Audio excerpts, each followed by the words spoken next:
we really need a multilateral architecture that reflects that reflects the situation, the conditions, the geopolitics of the 21st century, the decolonization processes that happen after 1945. They need to be properly reflected in this new multilateral architecture, and as we think about the UN for the future generations. This is the Go Maluku podcast. So what is the role of multilateralism in reimagining imagining or designing a new social contract that strengthens the inclusiveness and responsiveness of institutions to achieve the 2030 agenda? How do we improve the accountability, delivery, and efficiency of the multilateral system as a whole? Any big question, however, any thoughts on that? Well, María Fernanda has already spoken quite eloquently to the need to reform multilateralism, including within the UN system. And I totally wholeheartedly agree with those comments. You know, this is a different world from when the UN Charter was adopted in 1945, and not only has the world changed in fundamental ways, such as including the global South in a more robust way than it was before, but also in terms of values. The kind of political arrangements that were in place in 1945 that were acceptable then are not acceptable now. The understanding of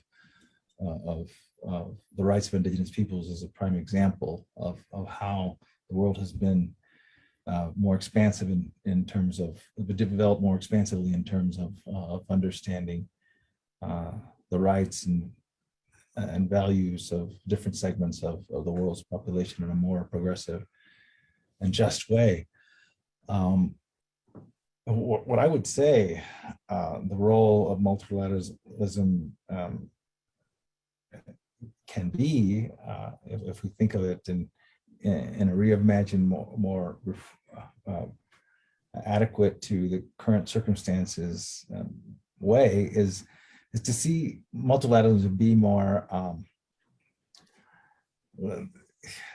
lot of people don't like this word, but I think it's useful, to be more pragmatic, to actually address problems, to be able to be more streamlined, not so duplicative, for it to have be able to deploy more efficiently support, including financial aid, to local initiatives and also the initiatives of Indigenous peoples. I think the current multilateralism that we see produces a lot of paper. There's a lot of talk. Now, I think talk is good. I think, understanding about issues, problems, and values can shift with a lot of dialogue. And we saw that over the years and decades preceding the Declaration on the Rights of Indigenous Peoples. We saw attitudes among governments shift towards one of accepting the right of self-determination of Indigenous peoples, and accepting Indigenous peoples as peoples from a position in the 1980s, early 1980s, mid 1980s, and before that, of rejecting that notion. So dialogue is good, but and resolutions and studies are good, but I think what we've learned is that more resolution, more documents, more studies is not the solution. There needs to be a pragmatic, action-oriented orientation to multilateralism, in my view, especially if we're going to see real change happen toward the implementation of the 2030 agenda, which really is a quite bold agenda, speaking to the need to address and eradicate poverty, to uplifting countries whose economies are suppressed, or the need to address climate change and the other issues facing humanity, including issues having to do with the conditions of Indigenous peoples and lack of respect for their rights. Very action-oriented methodologies need to be developed, and institutional orientations need to be implemented for multilateralism to really work to address the world's needs today and the aspirations and rights of Indigenous peoples. And this fits with our discussion about the implementation gap. The multilateralism of today produces more paper, produces more dialogue, some of it useful, but a lot of it repetitive, in my view. The multilateralism needs to be more action-oriented to bridge that implementation gap and to see the rights that are referred to in these documents, the rights of self-determination, the land rights of Indigenous peoples, actually implemented on the ground, actually operationalized on the ground. Yes, well, definitely. I think that, as I was saying before, if just go through the 17 Sustainable Development Goals and just add a filter, and the filter is Indigenous peoples' rights and the UN political and the UN Declaration on the Rights of Indigenous Peoples. Just build in and put them together, and you will see what you find. And unfortunately, what we will find is not very encouraging. And look at how countries report back through their voluntary national reviews on progress towards achieving the 2030 agenda. And so few, countries have indicators on Indigenous peoples' rights. And it's really worrisome, because I think that one of the challenges is data and proper information. And I am a commissioner of the Lancet Commission on COVID. And we have done a lot of research and tried to gather data on COVID and Indigenous peoples. And it's so difficult to have disaggregated data, good quality data, proper information.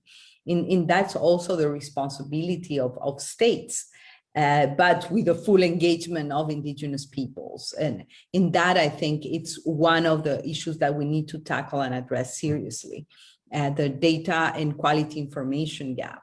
Otherwise, you cannot measure, you cannot compare, you cannot understand what is that you should be doing better. And that's, in my opinion, one of the challenges. And the other challenge, I would say, is that what are the Sustainable Development Goals that are relevant to Indigenous people's lives and rights? And I think it very much depends on the agenda, and very much depends on the priorities, and very much depends on a cultural reading of the right to development of Indigenous peoples worldwide. And I think that perhaps this exercise that the UN Forum does should be precisely that, a proper reading of the 2030 agenda through the eyes of Indigenous peoples worldwide. And in doing that, making sure that this Indigenous worldview of the 2030 agenda is, comes to life when decisions are taken. At the community level, but at the national, at the regional level as well, and at the UN level as well. So I think that there is a lot of pending homework. As I say, there is this paradox, because on one hand, the numbers are not very promising if you look at Indigenous peoples, but on the other hand, the potential, the creativity, the intellect coming from Indigenous peoples is so much needed for this new social contract, whatever name you want to give it, but this new social